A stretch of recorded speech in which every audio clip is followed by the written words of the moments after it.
Merci d'être avec nous, Amélie Antoine, donc auteur du best-seller déjà Fidèle au poste, qui a eu plus de 250 000 lecteurs. Et là, on a un nouveau roman qui s'appelle Raison obscure aux éditions XO. Alors, j'ai eu beaucoup de mal à le lâcher. J'étais prise dans une espèce de fascination et d'angoisse en tant que parent, évidemment, parce que ça nous prend en nez. On a l'impression que ça nous prend en nez à tous. Et je dirais qu'on peut dire que ça peut nous arriver à tous, en fait. Et qu'on a l'impression que ça arrive dans des familles qui ont des complications, qui ont des vies compliquées, parce qu'on comprend dès le début du roman que ce sont des familles a priori normales, en fait. Oui, des perturbations comme plein d'autres familles. C'est ça. De toute façon, c'était l'objectif. Je travaille toujours sur des personnages qui sont comme vous et moi. Et effectivement, de familles qui pourraient être la vôtre, la mienne, celle du voisin. Voilà, pas du tout des personnages hors normes ou quoi que ce soit. Et effectivement, pour moi, le pari, il est réussi sur ce roman. Si on le refermant, on se dit, et moi, est-ce que en ce moment même, je peux être en train de passer à côté de quelque chose? J'ai compris la première partie, donc on a le récit des parents, ouais. Et on a l'impression qu'ils survolent un peu leur vie, quoi. Comme beaucoup d'entre nous, malheureusement. Hein, on n'est pas vraiment attaché aux trucs essentiels, et on s'occupe de plein d'autres choses, on est dans nos tourments, dans nos problèmes, dans nos trucs. Quand on arrive sur le récit des filles, c'est là pour moi que ça devient vraiment percutant. Parce qu'elles racontent avec beaucoup plus de profondeur ce qu'elles vivent que ce que nous font les parents, finalement. Bah oui, bien sûr, mais en fait, l'objectif de ces deux parties, c'était de montrer comment, en tant que parent, on peut passer complètement à côté de ses enfants sans pour autant être un parent démissionnaire ou qui ne s'occupe pas de ses enfants. Juste, on a nos préoccupations, on est des êtres humains, on a un travail, on a nos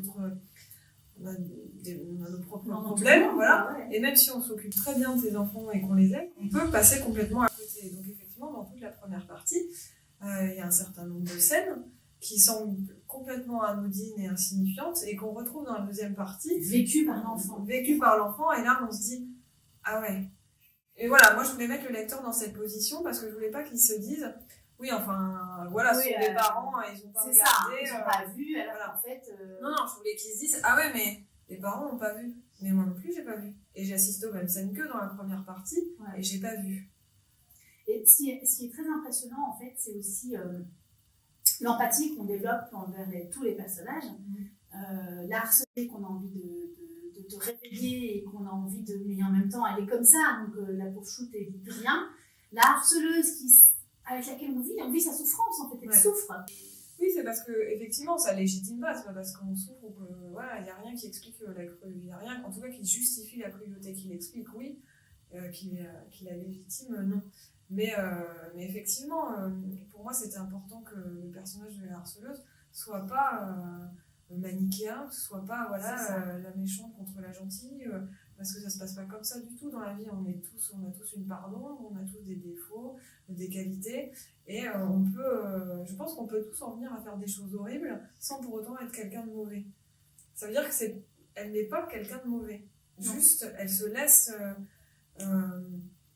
dirigée par sa souffrance au début, et après elle se laisse entraîner dans une sorte d'engrenage aussi. Après, c'est l'effet de meute qu'il y a à l'adolescence, et voilà, c'est cet effet de je veux appartenir à un groupe, je veux être populaire, sinon j'existerai pas. Je veux me protéger parce que moi j'ai quelque chose à protéger et à cacher aussi. C'est ça. Plus le côté de... Je pense qu'il y a toujours aussi cette idée, au fond, de si je ne fais pas du mal, on m'en fera. Ouais. Donc il vaut mieux que ce soit moi qui en fasse plutôt que je devienne la victime. Et le pire, c'est que la réponse de la victime, finalement, c'est de dire ça va finir par passer. Et elle raconte avec à la fois du recul, et elle est dans le moment présent, mais de temps en temps, elle prend du recul, et elle se dit, mais en fait, ça ne passe pas.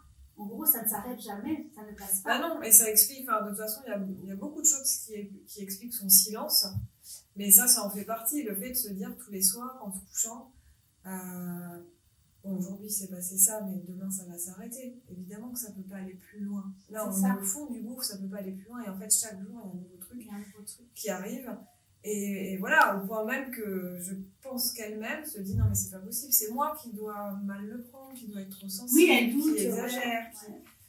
Tellement un truc qu'on entend tout le temps, c'est moi qui suis trop sensible. Et alors on le lui dit, et comme elle n'est pas sûre d'elle, comme elle n'est pas sûre d'elle, on lui dit t'es trop sensible, et puis elle dit c'est vrai, si ça se trouve, je fais tout un foin. C'est ça. Quand on lit ce qui se passe.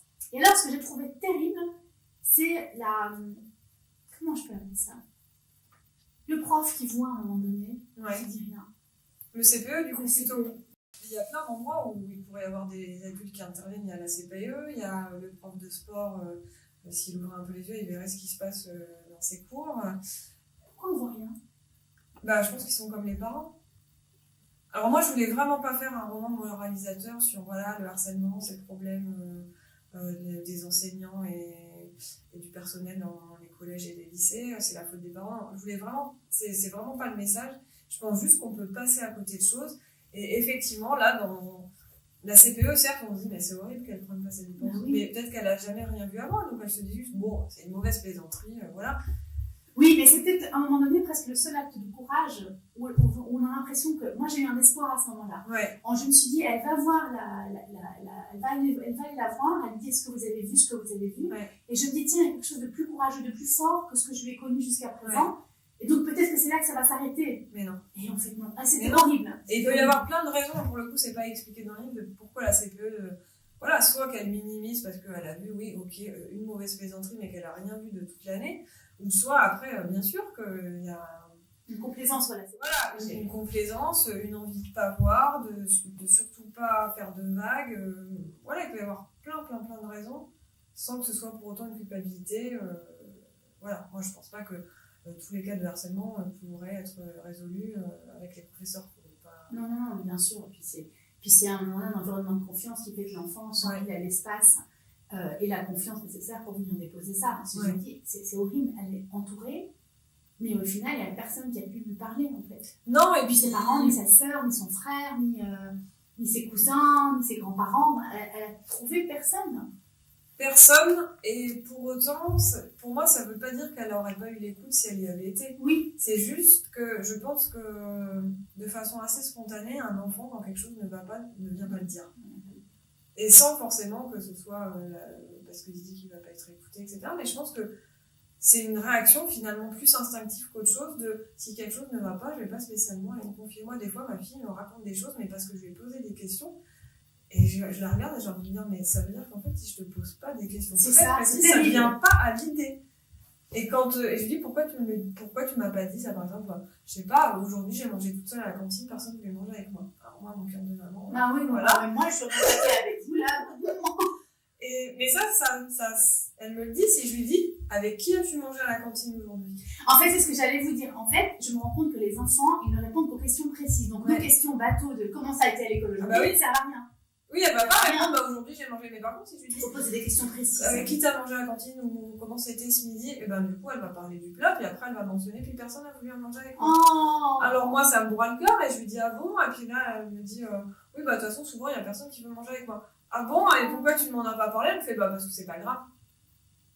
Et en fait, alors après, du coup, c'est aussi très difficile en tant que parent de savoir s'il y a vraiment une situation qui est problématique, ou si en fait, l'enfant, il pense à un instant T, peut-être que pendant 2 minutes, elle n'a pas pu s'asseoir à la même table. C'est comme un gamin qui va discuter avec un autre et qui va se mettre à pleurer d'un coup, puis 2 minutes après, c'est bon, il repart jouer. Ça veut pas dire qu'il n'a pas ressenti l'émotion. C'est que l'enfant est dans l'instant. Ouais, il vit dans l'instant. Et que du coup, c'est assez difficile de percevoir si c'est dans l'instant où il y a eu quelque chose, mais qu'en fait, d'une façon globale, tout va très bien. Ou alors, c'est structurel. Ça. Moi, je me rappelle qu'à l'époque, j'avais quand même été en parler à la maîtresse en lui disant, écoutez, ma fille, j'ai l'impression qu'elle n'a pas trop d'amis. Elle m'a regardé, elle est toujours en train de jouer avec plein de copines, tout va très bien. C'est horrible, là. Donc je me suis dit, bon, ok. En fait, dans le bouquin, j'ai été parler à mes enfants de manière précise et je me suis jurée de le faire souvent. Et si plein d'autres gens pouvaient se faire la même réflexion en lisant le livre, en se disant, est-ce que j'ai pu louper? Moi, j'ai pu louper un truc. Oui, parce que je pense malgré tout, alors après, ça reste un roman, du coup, c'est pas un témoignage, mais je pense que malgré tout, en connaissant mes personnages, je pense que si un des parents avait été la voir en lui disant écoute, est-ce qu'il y a quelque chose en ce moment, en poussant, elle aurait fini par lâcher le morceau. Mais je pense que la plupart des enfants, en vrai, il faut leur tirer les verres du nez et pas espérer que d'eux-mêmes ils rentrent en disant en ce moment il se passe ça. Ce que nous on fait pas toujours non plus de toute façon. Non. Donc, non, en tant qu'adulte, non. Et est-ce que c'est une thématique qui est plus présente aujourd'hui? Est-ce qu'elle existe plus ou est-ce qu'on en parle plus? Cette thématique du harcèlement. Moi, je pense pas qu'elle existe plus. je pense qu'on en parle davantage et surtout qu'elle s'est étendue parce qu'il y a les téléphones portables et les réseaux sociaux, etc. Et je pense qu'il y a 20 ans, le harcèlement, en gros, il s'arrêtait aux frontières du collège ou du lycée. On rentrait chez soi et c'était fini. Et il y avait au moins la soirée en répit, il y avait le week-end en répit, les vacances. Et là, il n'y a pas. Ça veut dire que c'est non-stop, c'est 24 heures sur 24. Et il n'y a plus de frontières. Je pense que c'est ça, en fait, la grande différence. Et le fait que ce soit encore plus lourd maintenant par rapport à avant. Et probablement qu'on va plus se lâcher sur les réseaux sociaux qu'en vrai. Parce que c'est en plus, vraie cruauté, c'est plus facile et plus large d'être sur les réseaux sociaux. Alors qu'en vrai, il faut avoir une sacrée personnalité déjà, ou être un suiveur pour harceler en vrai. Même si ça n'en reste pas moins violent, c'est une autre style de violence. C'est vrai. Dernière question, est-ce qu'il faut forcément une raison pour détester quelqu'un ?